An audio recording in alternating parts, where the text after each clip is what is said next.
Oxygen देते हैं।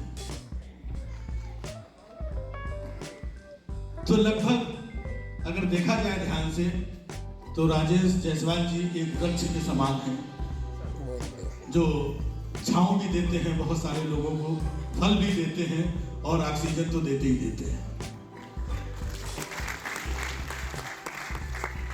और हमेशा जब से मेरा एक लंबा अरसा हो गया है मैं साथ में जुड़ा हुआ हूँ, और किसी के भी सुख दुख में, दर्द में, सहयोग में, खुशी में, हर जगह हर पल ये अवेलेबल रहते हैं और पूरे तन मन धन के साथ में लोगों की सेवा करते हैं। बहुत बहुत धन्यवाद राजेश जी, आज आपने ऐसे मौके पर मुझे यहाँ पर बुलाया। और ये तो बात हो गई आज की शाम की, और इसके बाद मैं अपनी औकात पे आता हूँ। रंजीत जी अभी मंच पे थे। रंजीत जी ने पर्दे पे जो जो काम किया लोग इनसे डरते थे, हालांकि ये पुरानी बातें हो गई हैं। अब लोग बहुत हम सब जानते हैं धर्मात्मा पुरुष हैं, हाँ, लेकिन आपसे लोग डरते बहुत थे।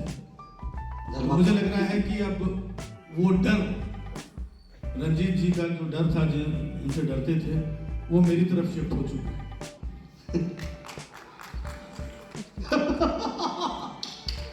अच्छी बात, ये बहुत दूर की बात कही है।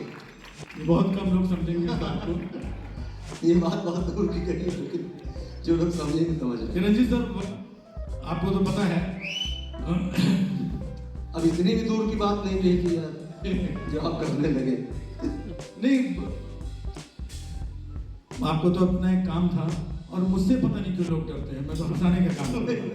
अक्सर जिस मंच पे जाता हूँ, जिस कार्यक्रम में जाता हूँ, वहाँ आयोजक अक्सर मेरे मंच पे चलने से पहले कुछ ना कुछ कान में बोल के जाते हैं, तो सुनो,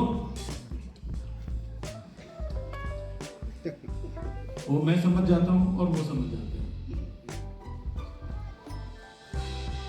मैं ऐसी कोई बात नहीं करता हूँ, मैं भी समाज की, सोसाइटी की कुछ अच्छी बातें करता हूँ, जो ऑब्जर्व करता हूँ, जो देखता हूँ।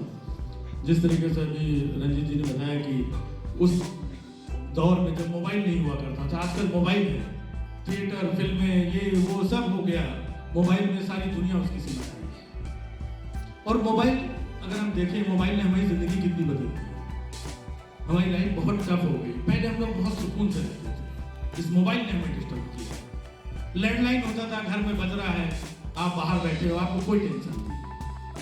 आजकल मोबाइल आपका पीछा करता है, आप कहीं भी चले जाएं दुनिया के किसी कोने में, कहीं पर भी बैठे हो। और खास तौर से कई बार हम लोग ऐसे उसमें, हमने कहा कहाँ हो, तो टेंशन में आ गए, कहने लगा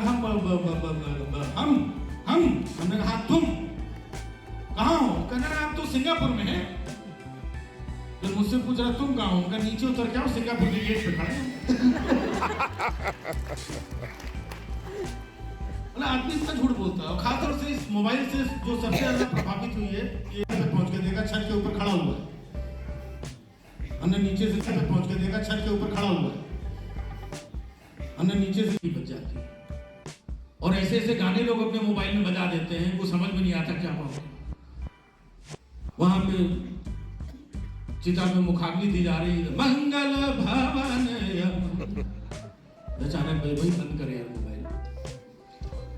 तो मोबाइल ने वाकई में हमारा जीवन बहुत मुश्किल किया है, पीछा करता है मोबाइल। पहले तो घर में एक आदमी के पास मोबाइल होता था, अब तो घर में जितने सदस्य हैं सबके पास मोबाइल है। और जब से मोबाइल आया तब से मैंने देखा कि हर पत्नी अपने पति को ट्रेस करती रहती है। दिन में 14 कॉल, 25 कॉल, 40 कॉल तो पत्नी की रहती है। कहाँ पहुंचे, अभी किधर हो, खाए कि नहीं खाए, कब लौट रहे हो, मीटिंग खत्म हुई कि नहीं, अभी कहाँ फंसे हो, अब आओ इधर। और पत्नी का फोन उठाना पड़ता है। कई बार आप स्कूटर से, बाइक से चले जा रहे हैं, पत्नी का फोन आ गया, हेलो, पता चला बाइक उधर, मोबाइल उधर, आदमी उधर पड़ा।